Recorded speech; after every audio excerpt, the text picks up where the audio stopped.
Aujourd'hui, j'aimerais vous parler des émotions. Les émotions, j'en parle souvent et les émotions, c'est quelque chose d'essentiel. Puisque dans le mot émotion, il y a motion, motion, le mouvement. Donc l'émotion crée le mouvement.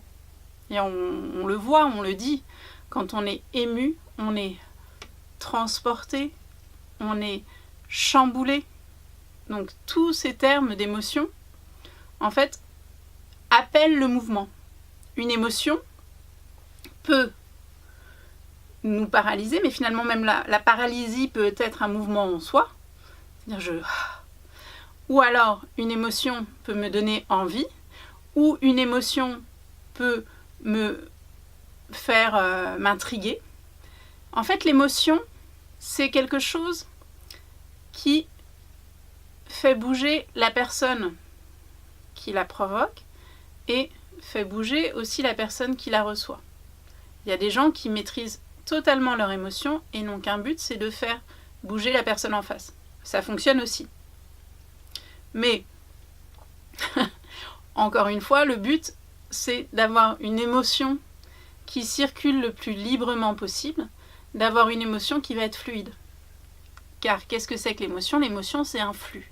L'émotion, c'est un flot. Donc, si je cherche à contrôler une de mes émotions, je contrôle en fait toutes mes émotions. Puisque comme l'émotion, c'est un flux, et que d'une minute à l'autre va arriver autre chose. On le voit bien dans les cours d'école avec les enfants. C'est-à-dire que dans une cour d'école, un enfant, il a le ballon, on lui retire le ballon, il peut se mettre à pleurer, on lui redonne. Une émotion, vraiment, c'est une réaction à ce qui se passe devant soi. Une émotion va transpirer par rapport à oui, merci, ou oh mais non. Voilà, une émotion, c'est une réception de ce qui se passe. Donc, ça va sans arrêt en continu. Si je me dis qu'une de mes émotions est une émotion mauvaise, à ce moment-là, je vais censurer et je vais surtout être en alerte toujours 1, 2, voire 3 secondes en avance par rapport à l'émotion qui pourrait venir. Donc ça veut dire que je vais chercher à contrôler. Je vais chercher à contrôler par mes gestes. Par exemple, je vais comme ça, comme ça. Ça peut être aussi par la gorge. Ça peut être aussi par, là, les petites pommettes. Ou créer des tensions. Créer des tensions. Créer des tensions. Si je ne veux pas laisser circuler l'émotion, je vais aussi me couper au niveau de mon ventre.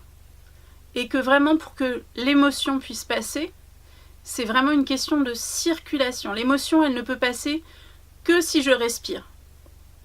Si je contrôle ma respiration, je contrôle mes émotions. Et à l'inverse, si à tous les niveaux, mes 2 jambes sont vraiment bien ancrées dans le sol, que mon bassin est bien posé sur les 2 ischions, que la respiration de ma colonne est vraiment verticale, que tout est ouvert à tous les endroits, que les zones là qui tiennent d'habitude sont détendues, que ce soit au niveau des épaules, au niveau de la gorge, au niveau de la mâchoire aussi.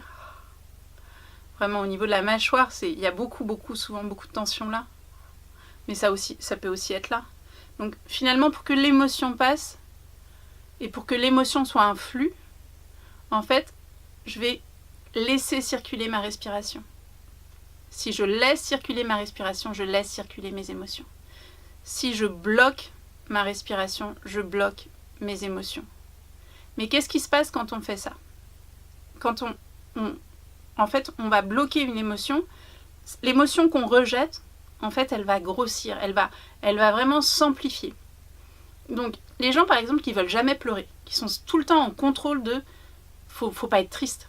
Non, faut pas être triste, faut tout le temps être joyeux, faut être souriant, et puis s'il leur arrive un truc, non, ça va, tout va bien. Sauf qu'en fait, ils ont qu'une seule trouille, une seule peur, c'est que d'un seul coup, si ce torrent de pleurs qui a jamais été lâché depuis très très longtemps arrive, la peur d'être submergé, la peur d'être complètement comme un espèce de gros tsunami de pleurs et qui peut durer pendant des heures et des heures, voire des jours et des jours et des semaines, voire des semaines.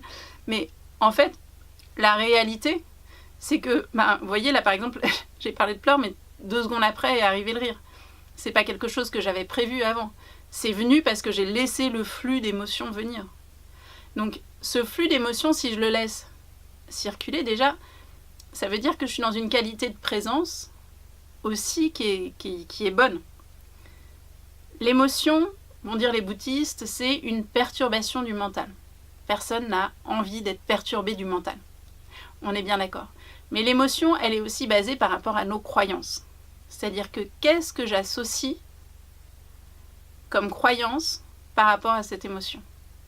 Si je suis un petit enfant de 5 ans et que ma mère me refuse une glace, mais je sais que c'est juste aujourd'hui, voilà, et que j'ai pas de croyance particulière par rapport à ça. J'ai pas de croyance particulière par rapport à ça. Dans ce cas-là, ça va aller. Je vais pas avoir une grosse émotion si j'ai un refus.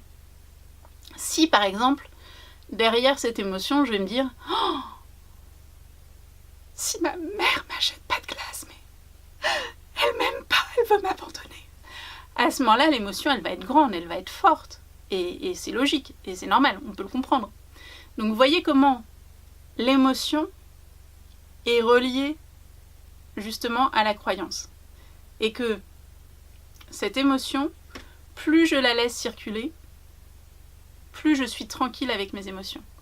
L'émotion me fait peur uniquement si je ne la laisse pas passer. Parce que si je ne la laisse pas passer, elle grossit, elle grossit, elle grossit.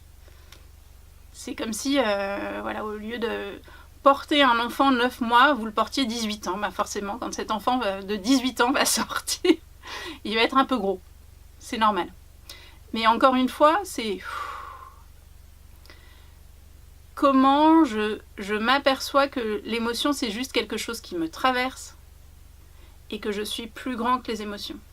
Une émotion, ça peut être un nuage, ça peut être un torrent, ça peut être un tonnerre, ça peut être un soleil, ça peut être... Tout, c'est fluctuant, c'est mouvant, c'est une météo. Mais par contre, je suis le ciel. Donc, voilà, si je suis le ciel, est-ce que le ciel s'inquiète qu'il y ait une tempête? Est-ce que le ciel s'inquiète qu'il y ait un orage? Est-ce que le ciel s'inquiète qu'il pleuve? Est-ce que le ciel s'inquiète qu'il y ait du soleil?